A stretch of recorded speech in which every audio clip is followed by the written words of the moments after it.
¿Cómo están? Buenas tardes, aquí. Buenas tardes, ingeniero. Buenas tardes, ingeniero.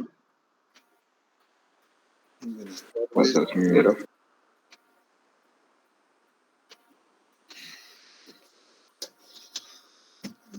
Buenas.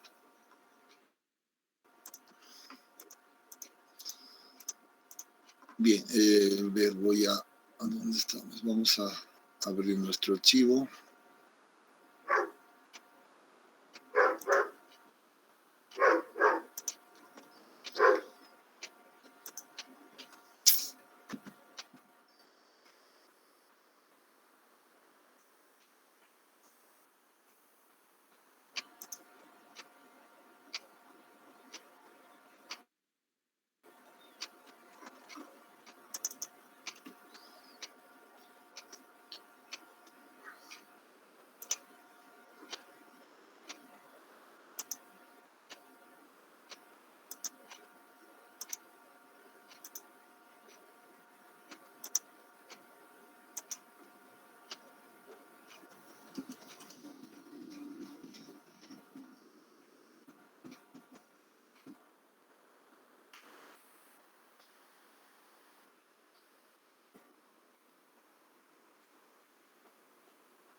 A ver, me confirman por favor si ya están viendo la presentación.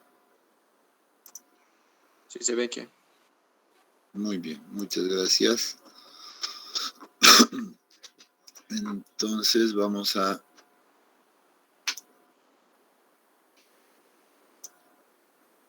continuar. Ya, bueno, el día de ayer habíamos hablado en realidad de la fuerza de levante o presión ascendente que se genera en la base sobre todo de las presas de concreto, ¿no? Entonces habíamos visto y utilizado más bien los métodos de redes de flujo, ya, para determinar la pérdida de carga que se va a producir en cualquier punto en esta superficie de contacto, ¿no? Y una vez encontrada esta pérdida de carga en cualquier punto, pues podemos encontrar la altura piezométrica que le corresponde a dicho punto y finalmente pues encontrar la presión de poros para cada uno de estos puntos, ¿no? Como habíamos indicado. Y una vez encontrado en este caso la presión de poros en cada punto, pues se generaba una distribución de presiones del tipo trapezoidal, como estamos viendo, ¿ya? Y si nosotros realizamos una buena distribución de estos puntos internos, pues vamos a poder encontrar resultantes en cada una de estas áreas, ¿no? Y a las cuales habíamos denominado F1, F2 y F3. Para encontrar estas fuerzas F1, F2 y F3, pues utilizábamos en este caso el concepto de presión es igual a fuerza sobre área, de los conceptos de resistencia de materiales, y entendiendo que la presión correspondía a la presión de poros, y esta fuerza vertical pues va a resultar ser exactamente esta fuerza, ¿no? Y en ese sentido pues nosotros deberíamos encontrar la resultante de cada una de estas áreas, y la habíamos descrito. Bueno, esto todavía no ha quedado corregido, esto es positivo, ¿no? Esto es positivo, y calculábamos de igual manera para F2, F3, utilizando ecuaciones muy parecidas a esto. Finalmente, la fuerza vertical, pues decíamos que era igual, en este caso, esa fuerza vertical que actúa debajo en este caso de la estructura, era igual a la suma de F1 más F2 más F3, ¿no? Y con esto, pues, encontramos ese valor, ¿no? De esa manera, siguiendo el método de redes de flujo, encontrábamos la fuerza vertical que actúa en la superficie de contacto de nuestra estructura. Luego habíamos indicado que podríamos ver un ejemplo, en este caso numérico, siguiendo los mismos conceptos y las mismas ecuaciones que hemos descrito, ¿no? Desde antes inclusive. A ver si regreso hasta por acá. Estamos, creo que me he pasado mucho.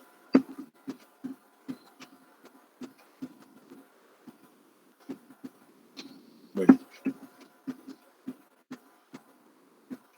si nos hemos pasado demasiado.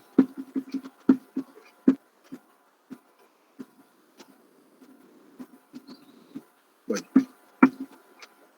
ya, aquí tenemos la ecuación para determinar el caudal de flujo, ¿verdad? Ayer lo hemos calculado, y para determinar la fuerza, en este caso, o presión ascendente, pues simplemente aplicábamos los conceptos de presión de poros que se aplican a cualquier punto debajo de la estructura. Luego recordábamos la ecuación de Bernoulli, donde se incorporaba esta pérdida de carga, y decíamos que esa pérdida de carga la podemos encontrar, por ejemplo, con el método de redes de flujo a través de esta ecuación, y ya hemos visto luego, recordado al menos, pues la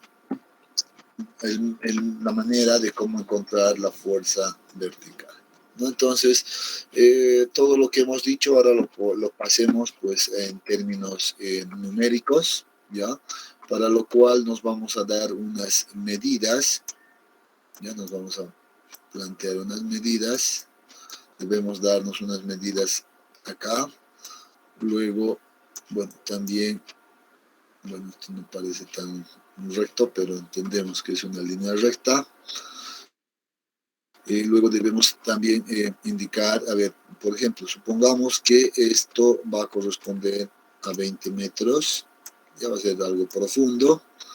Esta altura de carga también que sea ya fuerte, por tanto vamos a decir que esté también dentro de 20 metros, solamente para darnos una idea, ¿no? De cómo manejamos este método.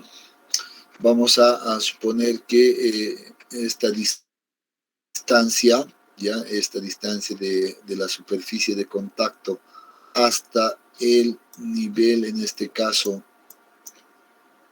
de la zona impermeable, pues sea 18 metros, ya 18 metros ahí. Entonces vamos a tener una diferencia acá de 2 metros, ¿no? Aquí tenemos esos 2 metros, aquí está nuevamente ese detalle. Adicionalmente esto vamos a suponer que se encuentra a otros 10 metros por acá, por tanto, ya 10 metros, tenemos 12 metros en total ahí. Y esta altura de acá, pues que sea también 2 metros, ¿no? Ahí tenemos 2 metros, y creo que con eso ya podemos trabajar, ¿no? Entonces son todos los datos que necesitamos conocer, ¿no es cierto? Entonces, si yo les pido, ya, y lo vamos a anotar acá, entonces, determinar en este caso el caudal que circula por debajo de la estructura, primeramente, y luego vamos a determinar cuál es la fuerza vertical, ya, que actúa en la base de la estructura. Entonces vamos a tener esas dos preguntas. ¿ya? Entonces podemos fácilmente, es seguro ahora encontrar estos valores. Yo voy a pedirles a ustedes que agarren sus cuadernos y agarren sus calculadoras y me van a ayudar a hacer todos los cálculos y me van a ir dictando para hacer el seguimiento adecuado. ¿De acuerdo? Entonces, por favor, todos con sus calculadoras y cuadernos. Es más, deberían de haber ya practicado, y les había dicho ayer, copien este esquema y también practiquen en dibujar su red de flujo, ¿no? Les había dicho ayer. Pero, bueno, no sé, trabajemos desde donde estamos ahora, ¿ya? ¿Ya se anotaron todos estos datos, jóvenes? ¿Podemos empezar? Todavía.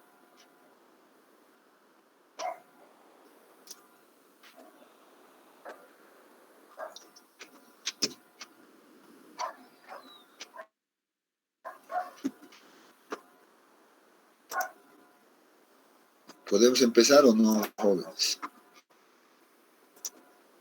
Ya está, Inge.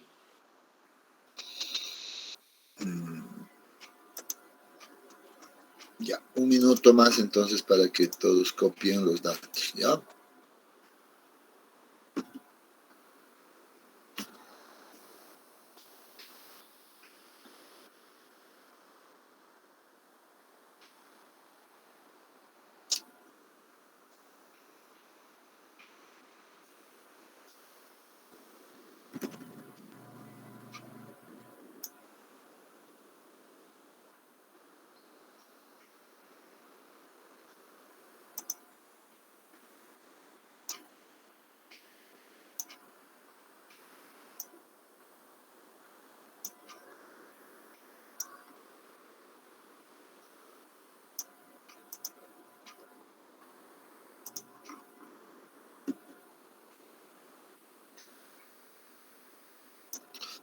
Muy bien, vamos a empezar entonces, ¿ya?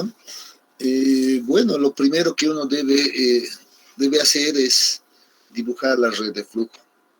Entonces, en este tipo de problemas de flujo en dos direcciones, pues uno tiene que preocuparse en realizar el dibujo adecuadamente. Ya, entonces bueno, yo tengo aquí ya el esquema realizado.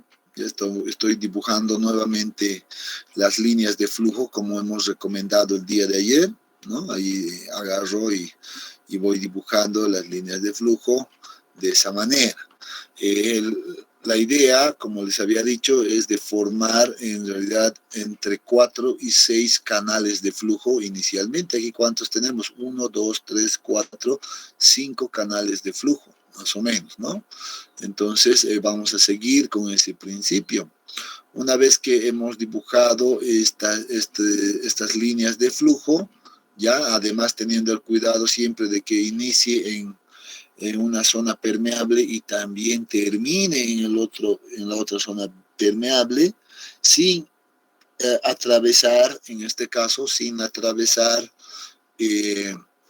esas condiciones o estos bordes impermeables, ¿no? No puede atravesar una línea de flujo a esta zona. Hay que tener mucho cuidado de aquello.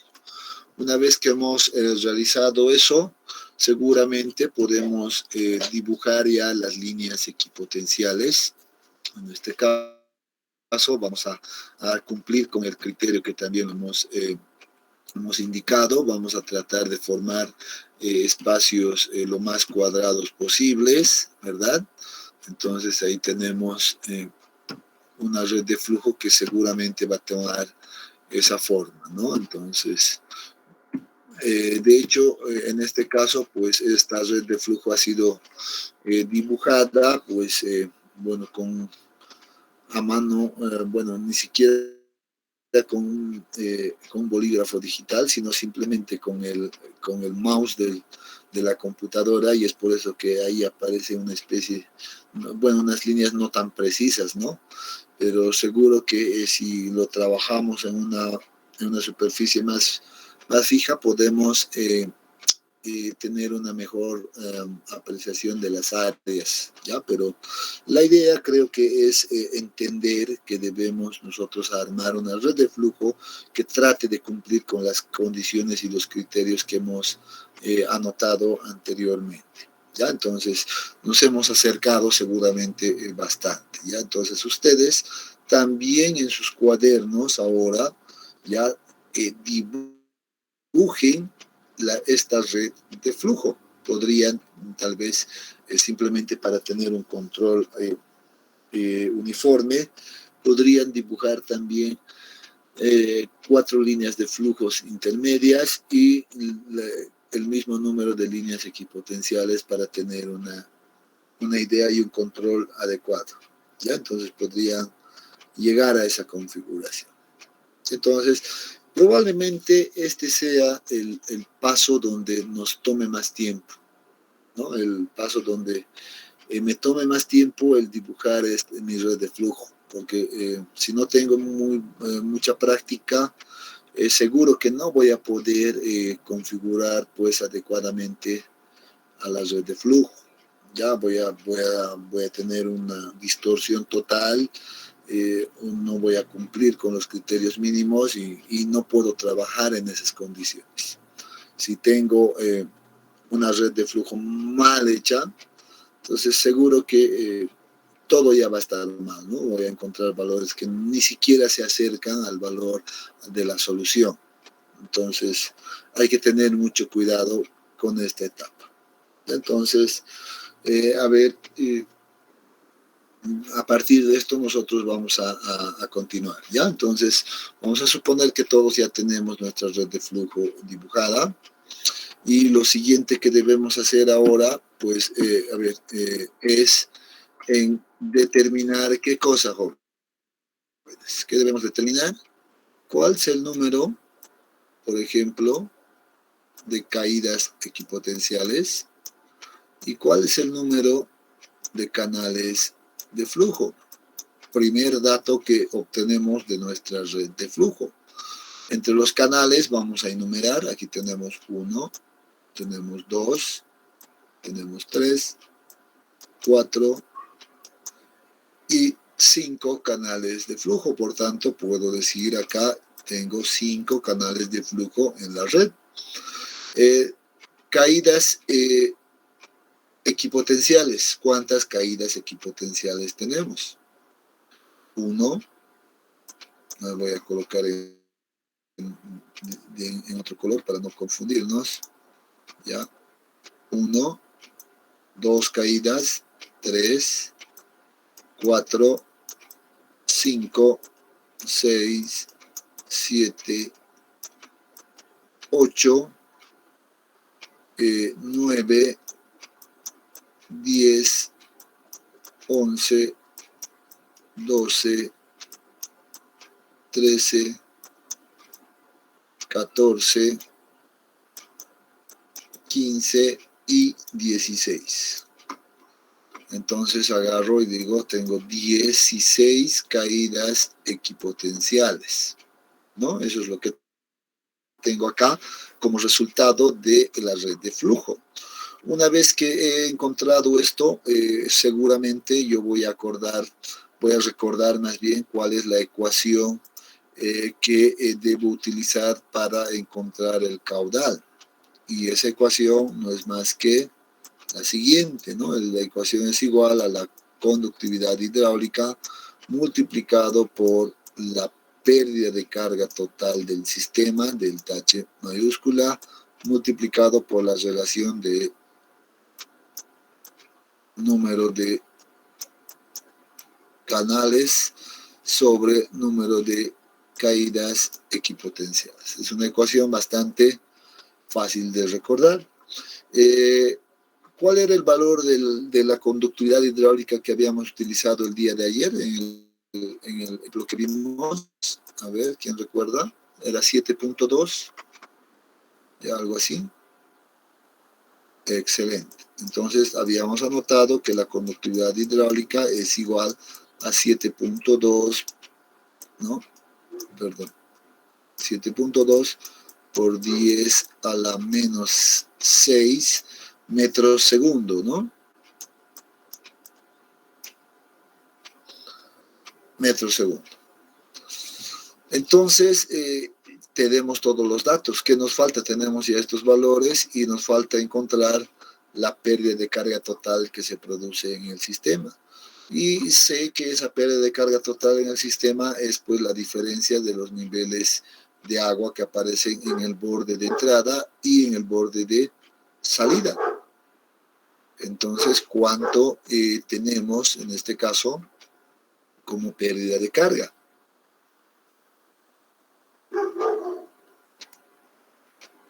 A ver, dime ese valor.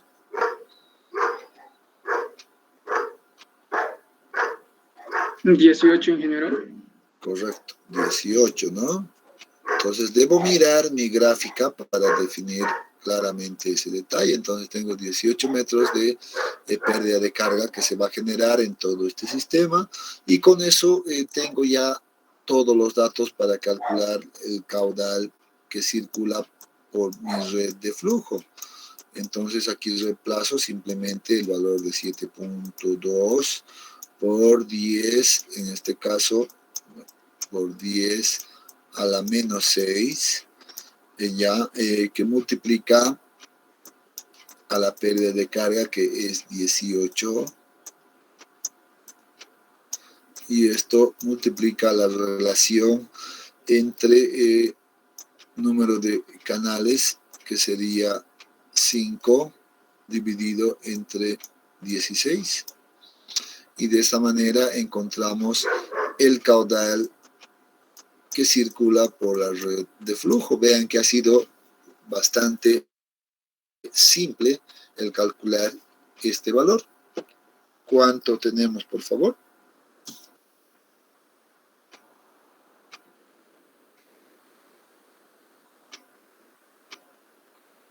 .05 por 10 a la menos 5. 4.05 por 10 a la menos 5 unidades, seguramente van a ser metros cúbicos por segundo en cada metro que avance, ¿no? Entonces, ese es el resultado que tenemos para esta red de flujo y esas condiciones, ¿no? Con esto hemos respondido a nuestro inciso A y nos faltaría ver nuestro inciso B. Vamos a hacer un cambio acá.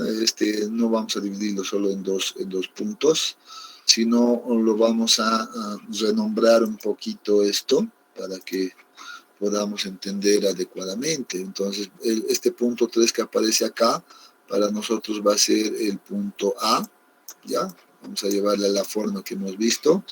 Este va a ser mi punto D, ¿ya? Porque aquí la superficie de contacto es todo esto, ¿no? O sea, esta presa se está apoyando con toda esta área. Y debo definir dos puntos intermedios, habíamos dicho, entre estos puntos, de tal manera de que sea lo más equitativo posible, o más bien longitudes iguales. Entonces, si yo trato de manejar esta escala, seguramente voy a tener por aquí un punto, ¿ya? Y por aquí otro punto, ¿no? Estoy manejando estos dos puntos, por tanto, este va a ser B y este valor va a ser C. Entonces, mi superficie de contacto aquí va a quedar definido, ¿no? Va a quedar definido por esta línea. A ver, creo que la voy a remarcar más bien para que esto quede claro. ¿Ya? Entonces va a quedar definido ahí. Esa es mi superficie de contacto, ¿no? Eso está apoyando. Por tanto, yo debo determinar la presión vertical que va a actuar en toda esta superficie. Ese es mi inciso B que necesito calcular, ¿no? Para eso nos hemos apoyado del punto, en este caso B, y el punto C, que está por acá. ¿Ya? ¿Qué necesitamos conocer? Vean que se nos ha pasado un dato. Necesitábamos conocer la longitud de esta distancia, ¿no? De la base. Entonces vamos a nosotros poner ese dato ahora y vamos a decir, a ver, para que sea igual, se me ocurre un valor bastante fácil, ya que esto tenga 51 metros. ¿Ya? Entonces, si vamos a definir como 51 metros esta distancia, entonces voy a encontrar seguramente que aquí voy a tener, ¿cuánto? 17. Entonces, L1 entonces va a ser igual a 17. L2 va a ser igual a 17. Y L3 también va a ser igual a 17. ¿No? Eso es lo que voy a tener acá, a la distribución. ¿Qué más sé? Antes de empezar a resolver, debo empezar a colocar en este caso pues todas mis herramientas. ¿Qué más conozco? Conozco que esta distribución, ya yo debo determinar la presión de poros en el punto A, voy a suponer que tiene esa magnitud, entonces aquí va a estar mi presión de poros en el punto A. Sé que la presión de poros en el punto B, por la pérdida de carga que se va a producir hasta llegar a este punto, va a ser mucho más pequeño. Por tanto, voy a tener acá la presión de poros en el punto D, un valor pequeño. Y sé también en este caso que este va a tener una distribución trapezoidal, por tanto puedo, van a disculpar el pulso, pero vamos a suponer que esta es una línea recta, ya no puedo insertar, creo, líneas rectas, pero vamos a suponer que es recto. ¿Ya? Ahora también conozco, sé que puedo encontrar la presión de poros que le corresponde al punto B, ¿no? Entonces voy a tener ahí la presión de poros en el punto B y lo propio voy a determinar la presión de poros en el punto C para que posteriormente pues nosotros encontremos, voy a utilizar otro color, me parece esto, las resultantes como F1, F2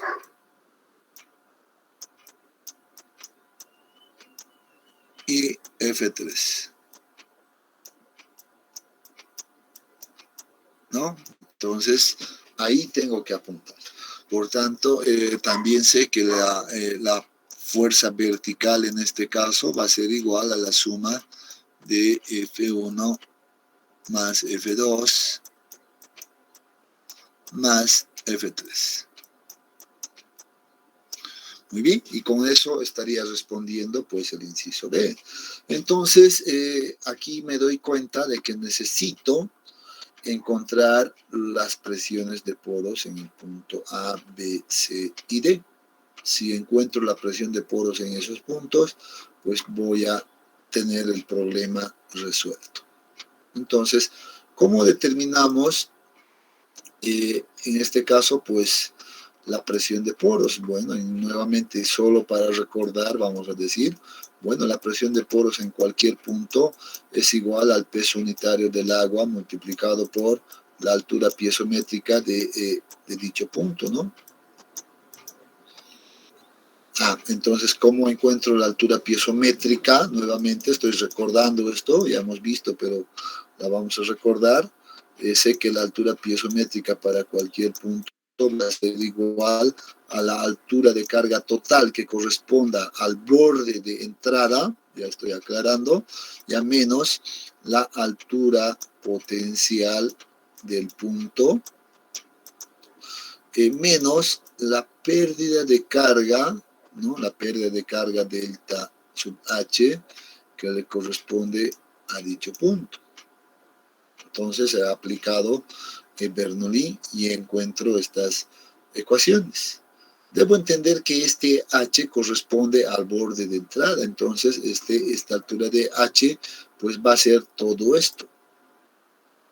Aquí la voy a marcar, ya este es el borde de entrada y H pues resulta ser toda esta distancia. Entonces H es conocido, la altura potencial del punto. Noto que tanto el punto A, B, C y D se encuentran sobre la misma línea. Si mi punto de referencia o mi línea de referencia más bien es esto, este es el datum, ¿no? Si mi punto de referencia es esto, entonces la altura potencial para todos los puntos, la voy a rayar por acá, va a ser este espacio geométrico. Entonces tengo aquí la altura potencial para todos los puntos. Van a ser iguales porque eso no va a cambiar, no está inclinado, ¿no? Entonces esto es uniforme, por tanto voy a poder calcular fácilmente aquello. ¿Ya? Entonces es un dato que conozco. Que no conozco, nuevamente, delta H sub I, pero como estamos utilizando el método de redes de flujo, habíamos dicho, la pérdida de carga para cada punto, vamos a encontrar como la relación entre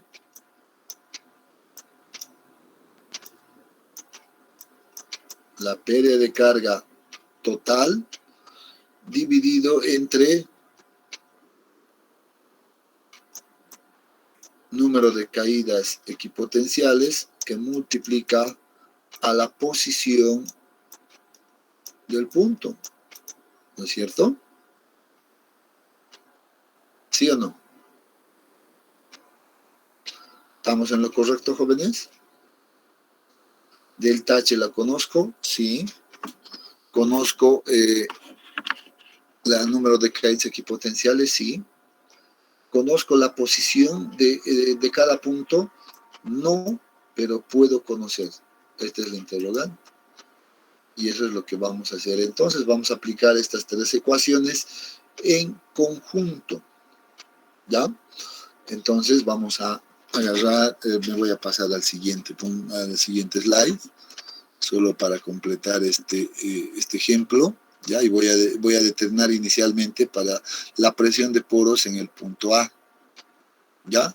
Entonces lo voy a escribir de manera general.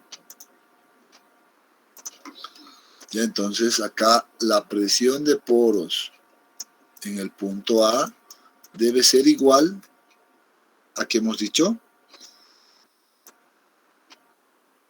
Al peso unitario del agua, y solo lo voy a reescribir una sola vez, que multiplica a la altura piezométrica, pero la altura piezométrica es igual a ¿qué? Aquí está, del punto A, es igual a todo esto. H menos la altura potencial del punto A en este caso, ¿ya? Menos, ¿qué cosa? La pérdida de carga del punto A. Entonces esto es igual a esto.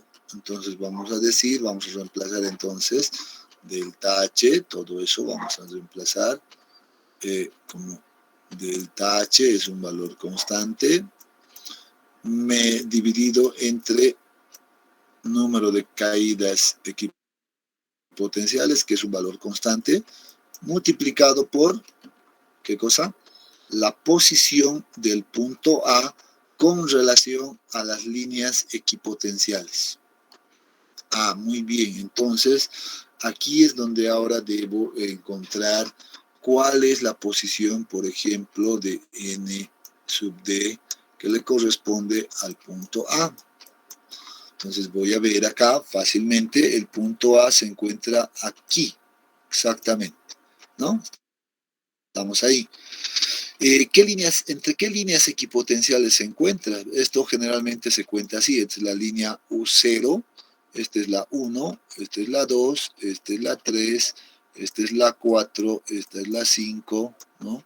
6, 7, 8, 9, 10, 11, 12, 13 por acá, 14, 15 y 16 líneas equipotenciales, ¿no? Entonces observo entre qué líneas equipotenciales se encuentra el punto A. Entonces veo que está entre el 7 y el 8, ¿no? Y si geométricamente puedo estimar cuál es la trayectoria entre esta distancia y esta distancia, me doy cuenta que está pues mucho más cerca de la línea 8 que de la línea equipotencial 7, ¿no? Entonces tal vez la mitad estuviera por acá, seguramente, pero estamos un poco más al otro lado. Entonces voy a decir que la posición del punto A está a 7 punto, ¿cuánto? 5, 6, 7. Entonces seguramente va a estar a una posición de 7.7 aproximadamente. Esa es la manera de encontrar este valor de la posición del punto. Voy a aprovechar directamente para determinar la posición, por ejemplo, del punto B. Entonces vamos a decir n sub d para el punto B es igual a ¿cuánto? Nuevamente, eso se encuentra entre la línea equipotencial 9 y 10, pero está muy cerca de 9, ¿no? 9.5 probablemente esté por acá, seguramente está en un 9.2. Entonces agarro por acá y digo, esto se encuentra en 9.2. Lo mismo hacemos para la posición del punto C, y ubicamos dónde está el punto C. Aquí está el punto C, se encuentra entre las líneas 11 y 12, pero está casi cerca de la mitad, probablemente está entonces entre 11.4, ¿no? Entonces uno tiene que empezar a observar ese detalle. La siguiente posición que voy a determinar es la que corresponde al punto D, y veo que está entre la línea equipotencial 14 y 15, pero mucho más cerca de 14, por tanto vamos a decir esto se encuentra entre 14.5 por acá, 14.3 seguramente, ¿no? Muy próximo. Entonces vean que de esa manera ya he encontrado las posiciones del punto A, B, C y D. Y con eso simplemente me voy a quedar con esta ecuación y voy a decir nuevamente entonces acá, entonces la posición es n sub, bueno, está muy alto,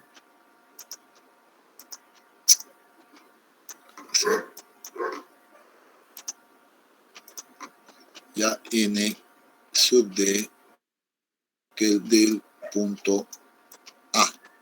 Y bueno, cierro paréntesis. Y si tengo todos los datos listos, pues voy a poder encontrar la presión de poros en el punto A, ¿no es cierto? Reemplacemos. Aquí, 9.81. A ver, me van a ir ayudando. Ya, 9.81, peso unitario del agua, que multiplica a la altura piezométrica, y esto es todo. H, ¿cuánto es? Observemos. Les había dicho H es esta distancia, por tanto es 40. Ingeniero. Correcto. Reemplazamos 40 ahí, menos ¿cuánto es la altura potencial del punto A? Es esta distancia. Aquí está, ¿no? Esta distancia que habíamos marcado como H sub Z sub I. ¿Cuánto es esta distancia? Hasta acá teníamos 20. Aquí hay 2 metros de diferencia, por tanto esto es 18, ¿no?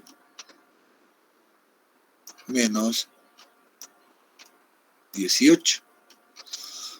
A esto debo restarle la pérdida de carga que se produce en ese punto. ¿Cuánto es delta H total? Creo que también era 18. Dividido entre número de caídas equipotenciales, que era 16. Y esto multiplica por la posición del punto.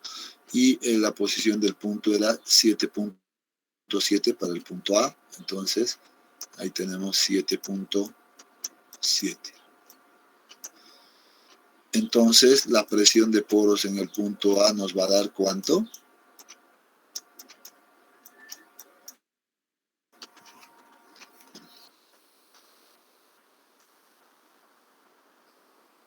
$130.84. 130.80. Muy bien. Punto 84. Si las unidades están correctas, esto está en kilopascales. ¿No? ¿Sí o no?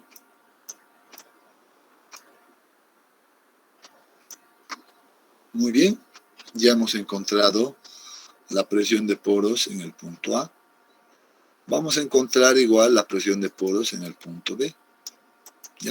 Ya no voy a escribir todo esto, ¿ya? Porque se supone que simplemente debo reemplazar por B y B acá. Entonces vamos a directamente tomar los valores. Esto se repite, 9.81 se va a repetir. Esto debe multiplicar a... Estos dos valores también se van a repetir, no van a cambiar, ¿no? La altura potencial para todos los puntos es la misma. Entonces ya puedo hacer la diferencia aquí. ¿Cuánto es 40 menos 18? 22. Esto se va a mantener como 22.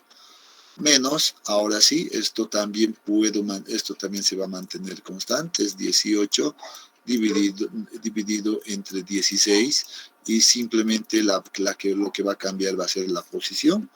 La posición del punto B es 9.2, por tanto, reemplazamos 9.2 acá. Y ya tenemos la presión de poros en el punto B. ¿Cuánto nos da?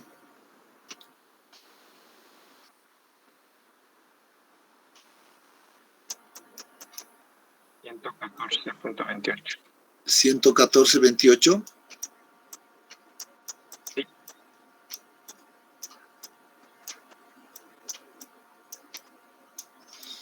$28, 29, ya, 28 lo vamos a dejar, ¿ya? Entonces ya tenemos ahí el segundo valor y repetimos el procedimiento para los demás. 9.81 no cambia, 22 no va a cambiar en lo absoluto, 18, 16 tampoco cambia, repetimos estos datos y aquí la posición sí va a cambiar. ¿Cuánto está? 11.4.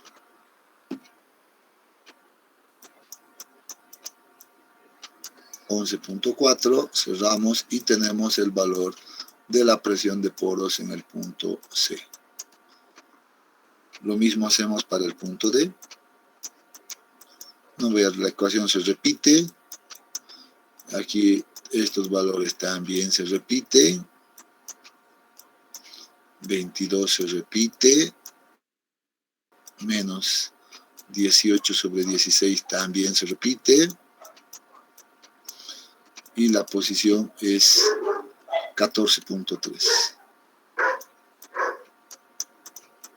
14.3 y de esta manera encontramos también la presión de poros en el punto D. ¿Cuánto da estos valores?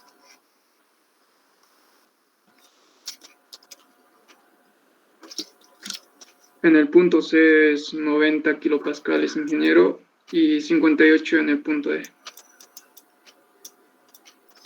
Y acá 58.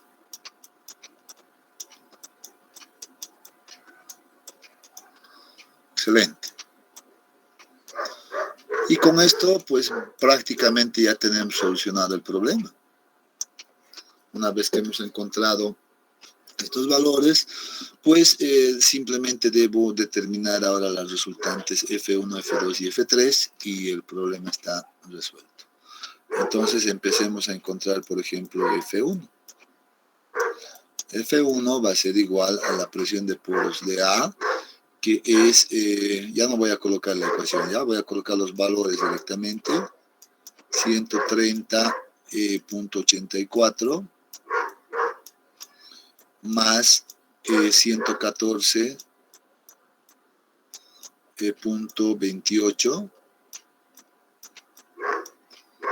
esto dividido entre 2, el promedio, y debo multiplicar por el área que es la longitud 1, que es igual a 17, y una longitud unitaria de 1 en el otro sentido. ¿Cuánto me da este valor?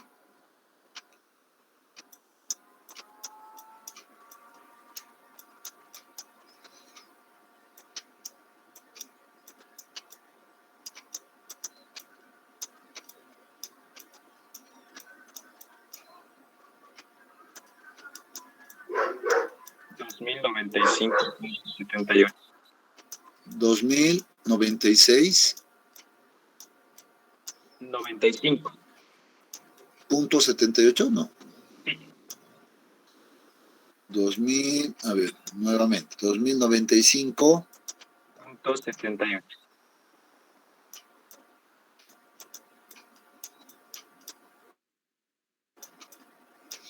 Esto, si estamos multiplicando por esto, debe darnos en simplemente kilonewtons.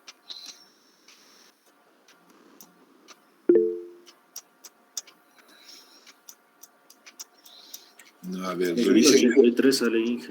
revisen ese cálculo, por favor. ¿Cuánto? 2083.52. Eso está correcto, ingeniero. Ya, ahí corregiremos. Entonces, muy bien.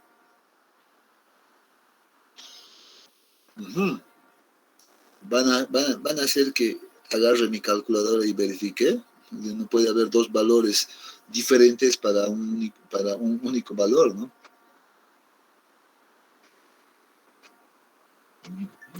$2083, Ale. Ah, ya. Este es multiplicación, por cierto. Ah, ya, está bien entonces.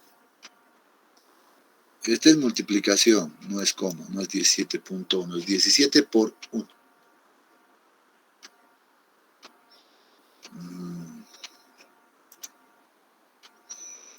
Ya, vamos a cambiar. 2000.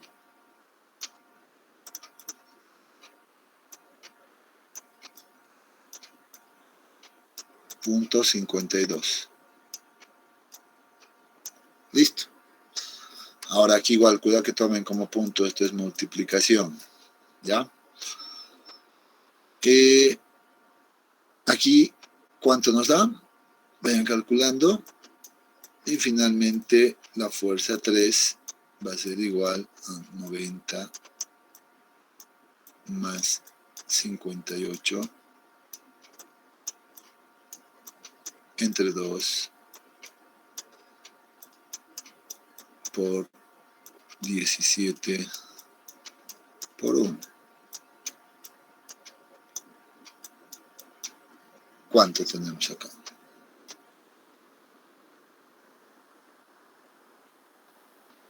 $1,700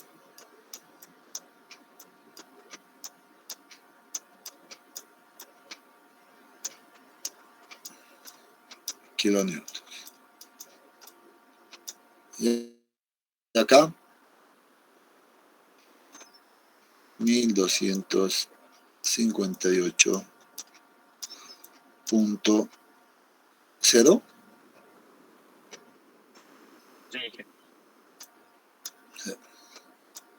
kilonewtons. Listo. Ya tenemos la solución. Ahora la fuerza vertical, la fuerza de levante si quiere, va a ser igual a la suma de todo esto. ¿Cuánto nos da la suma? 4.000 5.000 y algo. A ver.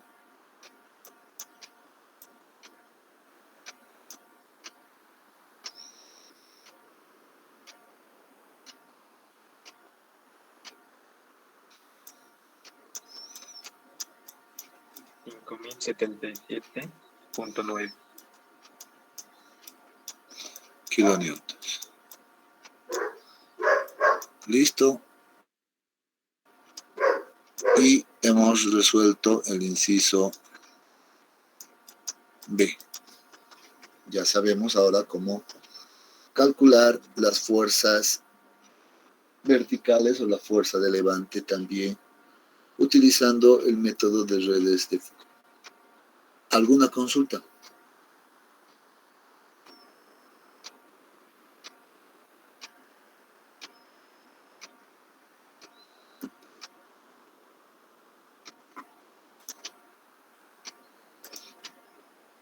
¿Ninguna?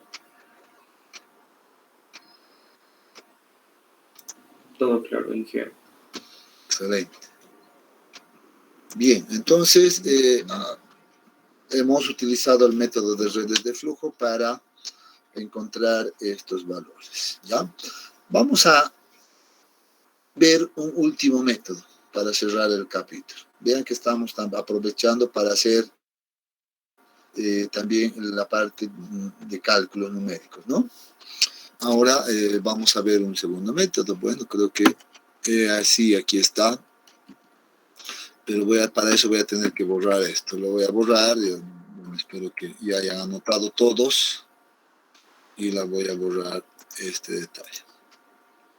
Me voy a anotar por el resultado que es de 5.077.9 kilonewtons la fuerza vertical. Borrar todo esto y veamos este último caso, jóvenes, ¿ya? El último caso es el que podemos nosotros determinar la pérdida de carga, ya siguiendo el método de Line. ¿Qué nos dice este autor? Bueno, este autor propone un método mucho más práctico que el de redes de flujo y en teoría se considera uno de los métodos un poco más exactos, por así decirlos, ¿ya? Para determinar esa pérdida de carga. ¿Ya? Entonces dice, el autor propone un método práctico para determinar el diagrama de presiones que actúa en la superficie de contacto en función a la geometría, vean esto, en función a la geometría de la estructura. ¿Qué dice Line? Vean, Line nos dice, bueno, la pérdida de carga que se va a producir en cualquier punto es igual a la relación de la longitud que le corresponde al punto, dividido entre una longitud prima, que es una longitud total, ya, pero por nomenclatura la estamos respetando, y esto multiplica a la pérdida de carga total del sistema, del H. Entonces, vean que es una ecuación también simple la que nos presenta este autor, ¿no? En el Line. Entonces, seguro que con esto nosotros podemos también trabajar y encontrar, pues, esa pérdida de carga. Bueno, vamos a revisar un poquito en qué consiste esto, ¿no? Ahí viene la aclaración de L sub I, es la longitud del punto de contacto, L' es la longitud total de contacto, de la línea de contacto, ahora vamos a aclarar ese detalle, y delta H, bueno, ya sabemos es la pérdida de carga total, ¿ya? En ese sentido, dice, haciendo las aclaraciones, que este autor toma como hipótesis o considera como superficie de contacto a la primera línea de flujo que aparece en la geometría o en el problema. Esto es clave en realidad para el método. Esto es lo que debemos tomar en cuenta. Dice, la superficie de contacto va a ser la primera línea de flujo. Esto es importante en este método, ¿ya? Entonces, dice, se recomienda ubicar ciertos puntos que permitan identificar distancias horizontales y distancias verticales de la estructura.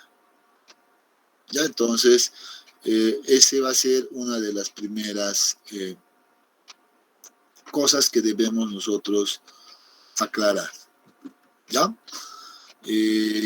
Con esto en mente, vayamos avanzando un poquito más y vamos a decir muy bien, con el método de Line, determinando la pérdida de carga en cada punto, de igual manera puedo definir 4 puntos. Vean, puedo definir 4 puntos igual y encontrar también las presiones de poros para cada uno de los puntos. El método no va, o sea, la manera de hacer el cálculo de FB, F1, F2, F3 no va a cambiar. La manera de calcular la presión de poros no va a cambiar. Ya se va a mantener las mismas ecuaciones. A ver si recordamos la ecuación general. Habíamos dicho que la presión de poros en un cierto punto va a ser igual a ¿qué? Al peso unitario del agua, que multiplica a la altura piezométrica, ¿no es cierto? Y sabemos que la altura piezométrica es igual a esa altura H menos la altura potencial del punto, y además hemos visto que son constantes, ¿no? Menos, ¿qué cosa? Delta H sub I. Y aquí es donde viene la diferencia, ¿no? Nosotros en método de redes de flujo utilizábamos una ecuación. Bueno, aquí vamos a utilizar, en vez de este delta H sub I, vamos a utilizar pues L sub I dividido entre L', que multiplica a delta H.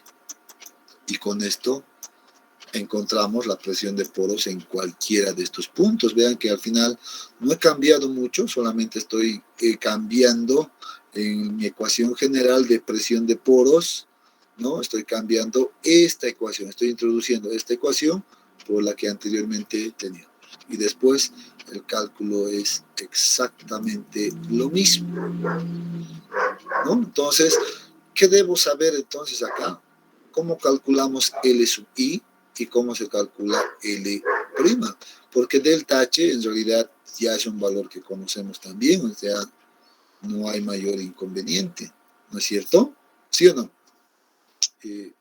¿Se está entendiendo esta parte? Vean que no estoy haciendo muchos cambios, estoy proponiendo el método de Line simplemente introduciendo esta ecuación. Y esta ecuación la vamos a introducir en la ecuación general de presión de poros, porque la idea es pues encontrar la presión de poros en 4 puntos. Y ya sabemos luego, después de eso, ya sabemos cómo calcular F1, F2 y F3. Es la misma ecuación, la misma forma, no hay otra manera. ¿Esto está claro, jóvenes? Sí, se entiende, ingeniero. Sí. Ya es, exacto, ya es. Espero que no se confundan, no hay que confundir porque es la misma ecuación, ¿ya? Y con esto, entonces, me concentro en cómo determinar L sub I y L' según el método de Line. Una vez que he encontrado para cada punto L sub I, por ejemplo, entonces voy a reemplazar ese valor acá. L' seguramente va a ser un valor constante inclusive, pero hay que saber cómo calcularlo. Y con eso tenemos todos los datos. Y lo siguiente que ahora vamos a ver es justamente, vamos a hablar de cómo calcular L sub I y L', ¿ya? Entonces ahora vámonos. Dice, finalmente, se concluye que, y esto es lo que propone este autor, ¿no? Es una propuesta que él hace en base a su trabajo de investigación. Él dice, una partícula o una molécula de agua circula o se va a mover, ¿ya? Con más facilidad cuando se encuentre viajando de manera horizontal que verticalmente. O sea, se va a mover más rápido, dice, de manera horizontal, y cuando esté viajando de manera vertical, bueno, va a ser más lento. Eso es lo que indica el autor. De tal manera que se cumple la siguiente condición, y esto es importante para el método. Esto es lo único que debemos tener en cuenta. ¿Ya? Esta condición es importante. Dice, entonces, ese valor de L', que era la longitud total de la superficie de contacto, es igual, vean, a la sumatoria de todas las longitudes verticales, ¿ya? Vamos a hablar cuáles son esas longitudes verticales, ahora aclaramos, más un tercio de la sumatoria, vean que aquí incorpora esto, un tercio de la sumatoria de las longitudes horizontales, ¿no? Y un tercio es incorporado justamente por este principio, porque él supone que el agua se va a mover mucho más rápido cuando está viajando en una trayectoria horizontal en relación a una trayectoria vertical. Ya, entonces, esto es importante. Entonces, debemos recordar esto. Es más, ya estoy determinando L'. L' la encuentro de esta manera. Y ahorita vamos a aclarar qué es LB y qué es LH, o cuáles son esas longitudes. Ahora vamos a aclararlo, ¿no? Y aquí está. Para aclarar, vamos a trabajar sobre el mismo esquema, nuestro mismo dato, nuestro mismo modelo. Y aquí definimos, vean, definimos unos puntos 1, 2, 3, 4 y 5. Estoy definiendo esos 5 puntos. ¿Por qué? ¿Por qué estoy definiendo estos 5 puntos? Porque el principio de la M decía que la superficie de contacto en este método va a ser la primera línea de flujo. Y esa primera línea de flujo es justamente esta zona impermeable, ¿no? Esto. Todo esto. Esta es la primera línea de flujo, que va desde 1 hasta 5. Y aquí podemos hacer la diferencia de que, por ejemplo, si nosotros imaginamos poner una molécula de agua en el punto 1, esa molécula de agua tiene que viajar a través de esta línea en dirección vertical hasta llegar al punto 2. Y luego tiene que volver a viajar en una dirección vertical hasta llegar al punto 3. Y luego del punto 3 hasta el punto 4 va a viajar en una dirección horizontal. Y esta es obviamente ahí está la longitud horizontal, ¿no? Es esta longitud horizontal. Las verticales es de 1 a 2, de 2 a 3. Y finalmente, pues para terminar, va a ir de 4 a 5, nuevamente de manera vertical. Eso debe de quedar claro, jóvenes. ¿Está claro esto? ¿Ya? Entonces hay que identificar claramente aquí entonces las longitudes horizontales y las verticales que recorrería una molécula de agua. Hay que suponer aquello. Entonces ya hemos aclarado entonces que aquí hay una longitud entre 1 y 2, entre 2 y 3 y hasta 4, etc. ¿No? Nosotros para el ejemplo habíamos tomado, ¿qué cosa? Unos puntos intermedios acá, ¿no? La podemos llamar, no sé, 3', esto, si quiere, y esto que sea un 4', ¿no? Entonces, pero lo que sí sabemos que la distancia es entre el 3 y 3' es igual que entre estas otras dos, ¿no? Y era de 17 metros, eso sí conozco. Entonces voy a trabajar con los mismos datos que nos hemos planteado. Ya espero que hayamos entendido adecuadamente el concepto de longitud vertical y longitud horizontal. Entonces, calculemos, ya, por ejemplo, ya, y con esto terminamos, calculemos, por ejemplo, la pérdida de carga que le corresponde al punto 3. Calculemos. ¿Cuál es la ecuación que debemos utilizar?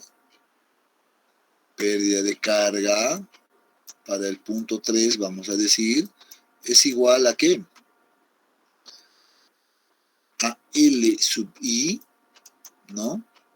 Dividido entre L', y esto multiplicado por la pérdida de carga total. ¿Cuánto es entonces? Primero voy a calcular L'. ¿Ya? L', voy a calcular este valor y ese valor seguramente va a ser uniforme. ¿Dónde voy a calcular? Bueno, voy a escribir por acá abajo, ¿ya? Entonces, L' puede ser calculado, siguiendo con el ejemplo, de la siguiente manera. Debo hacer la sumatoria, dice, de todas las distancias verticales o longitudes verticales. Entre 1 y 2, ¿cuánto hay? 12 metros, si más no me equivoco, ¿no? Aquí había 2 y esto era 10, y 12. Entre 1 y 2 hay 12. Más, debo sumar, ¿cuánto es la longitud entre 2 y 3?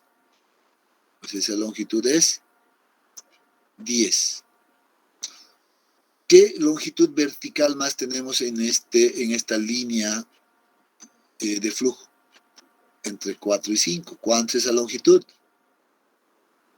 Esto era, si más no me equivoco, es 2 más 2. Me van a ayudar ustedes que están con los datos. Y a esto debo sumarle, dice, vean, ahí sumo, más 1/3, y voy a colocar acá, 1/3 de la sumatoria de todas las longitudes horizontales. ¿Cuántas longitudes horizontales tenemos? Solamente hay 1, entre 3 y 4, ¿no? Entonces esa longitud era igual a 51. Y de esa manera encuentro el valor de L'. ¿Sí? En el punto 2 no existiría una horizontal. Sí sería un valor bastante considerable, pero en este caso una taguilla es un fierro que no va a representar una gran distancia, ¿no? Entonces por eso suponemos simplemente un punto,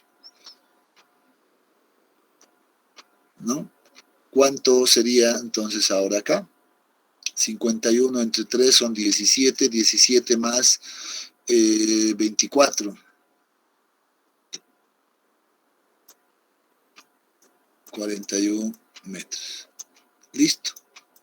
Y vean que ya hemos encontrado entonces ese valor y voy a ir anotando por acá. Entonces la pérdida de carga para el punto 3 es igual a 41 abajo, va a ser un valor constante. La pérdida de 41, la pérdida de carga total era 18, ¿no? Eso no va a cambiar tampoco, que ya habíamos definido. Solo nos falta encontrar la posición del punto 3. Y entonces vamos a hacer ese cálculo acá. Voy a determinar entonces la longitud o la posición del punto 3. Y esto es igual a ¿qué? Debo ver qué longitudes tiene que recorrer hasta llegar al punto 3. ¿Y qué tengo acá? Son 2 longitudes verticales simplemente. Entonces van a ser igual a 12 y más 10. Nada más que sería una longitud de fácil. Listo. Entonces reemplazo el valor de 22 acá y ya tengo cuánto es la pérdida de carga en el punto 3 según el método de Line. ¿Cuánto nos da?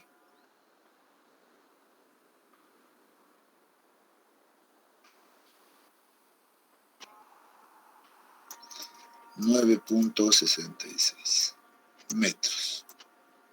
Listo. Voy a repetir el proceso para el punto, en este caso, 3'. Pérdida de carga del punto 3'. 41 no va a cambiar. Siempre va a ser la longitud total. 18 no va a cambiar porque la pérdida no varía. ¿Qué va a cambiar? Solamente la posición del punto 3. Ahora tenemos que ver cuál va a ser la posición del punto 3'. Y eso es igual, vean, hasta aquí yo ya conozco esos 22. Entonces a 22 debo sumarle, ¿cuánto debo sumarle? ¿Cuál es la longitud entre 3 y 3'? 17. 17. Entonces, a ver, vamos a probar esto. 17. ¿Cuánto me da este valor?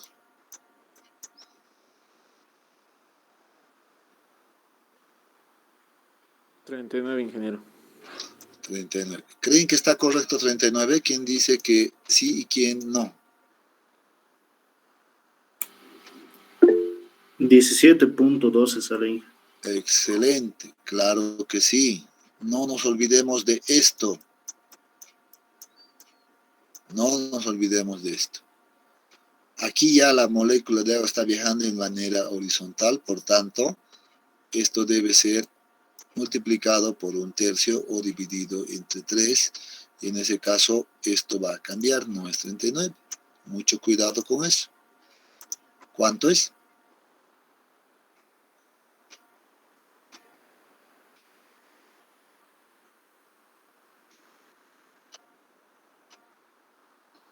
Ya pues rápido, jóvenes.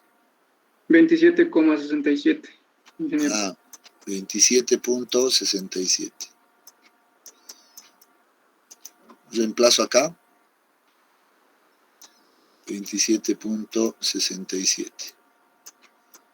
¿Y cuánto me da esto?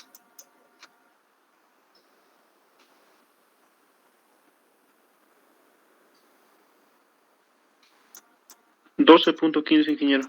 Gracias. Listo. Hacemos lo mismo para 4', este punto. Y seguramente esto ya lo van a hacer bastante rápido. Vamos a calcular L4'. Y ya sabemos que 22 no va a cambiar. Y para llegar a 4, ¿qué debo hacer? Más 1/3 de ¿cuánto? Hasta acá hay 17 sería 34, ¿no es cierto?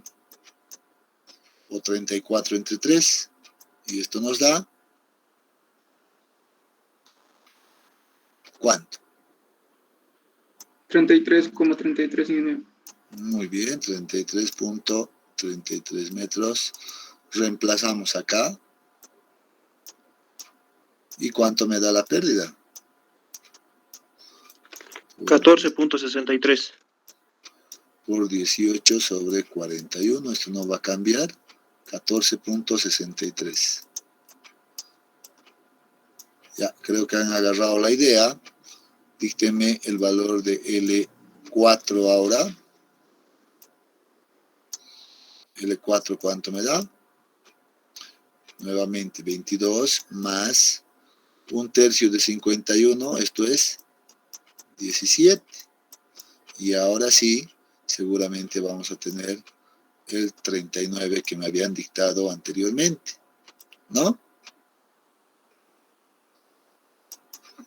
Y ahora, dígame cuánto es este valor. 17.12. 17.12. Excelente. ¿Complicado? No, para nada, ¿no?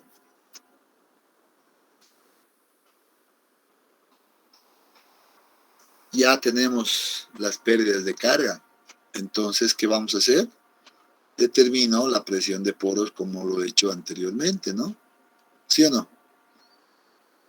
Entonces voy a agarrar el mismo principio, voy a decir la presión de poros en el punto 3, en este caso, va a ser igual a 9.81, solo vamos a hacer para verificar nada más un punto, 9.81 que multiplica a la altura de carga total, que esto era básicamente 40, y aquí teníamos 18 creo, ¿no? 40 menos 18, esto era igual a 22, ya menos la pérdida de carga. Ahora ya tengo la pérdida de carga directamente, que es 9.66.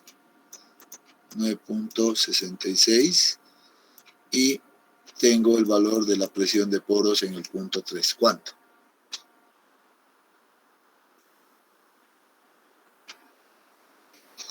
Por si acaso, si alguien se ha perdido, solo estoy haciendo esto. Reemplazando este valor, ya lo conozco, esto es 40 menos 18, esto es constante, 22. A esto le resto toda la pérdida de carga, y como ya hemos determinado esa pérdida de carga, pues estoy reemplazando directamente los valores, ¿ya? Cuidado que se me estén perdiendo. ¿Cuánto me da acá?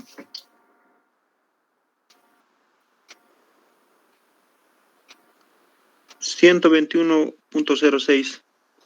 121.06 kilopascales. Muy bien, y con esto ya es suficiente para mí, porque ahora ustedes repiten el procedimiento para la presión de poros en el 3', etcétera, etcétera. Pero yo voy a comparar solamente estos valores, miren. 121.06 con el método de Line. ¿Y cuánto nos dio con el método de redes de flujo? No sé si... creo que lo he borrado. Lamentablemente lo he borrado. Ustedes tienen anotación. ¿Cuánto? ¿Cuánto teníamos? 114.28. Exacto. Vean que no hay mucha diferencia, ¿no creen? 114.18 a 121 es poca la diferencia. ¿Sí o no? Entonces estábamos dentro de un rango aceptable en el método de redes de flujo también. Ustedes verifiquen, completen este problema, saquen las presiones de poros para el valor de 3', saquen la presión de poros, la presión de poros para el 4', y también la presión de poros para el 4 simplemente, y determinen con eso nuevamente aquí su diagrama de presiones, ¿no? Van a tener acá estos valores de presión de poros, y luego determinen nuevamente F1, por ejemplo, acá. Ya saben cómo, y de igual manera, no necesitan cambiar absolutamente nada. F2 por acá y F3 por acá. Listo. Y luego hacen la sumatoria y tienen el valor de la fuerza vertical, pero ya en términos del método de Line, porque hemos utilizado los conceptos que nos proporciona. ¿No? ¿Alguna consulta al respecto?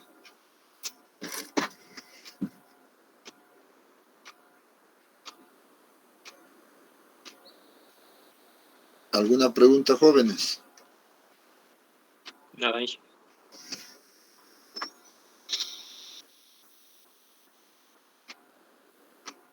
¿Esto? ¿Esto de acá? Ya, entre 1 y el punto 2, ¿qué distancia hay? 12. Porque habíamos dicho aquí hay 2 metros, revisen por eso los datos, yo ya lo tenía en la cabeza, aquí había 2 y aquí había 10 metros, entonces era 12. Entonces, esta corresponde a esa longitud. Y entre 2 y 3, ¿cuánto hay? 10, es la longitud vertical. Y aquí tengo otra longitud vertical para cerrar el ciclo, entre 4 y 5, que correspondía a 2. De ahí sale. Ahora sí.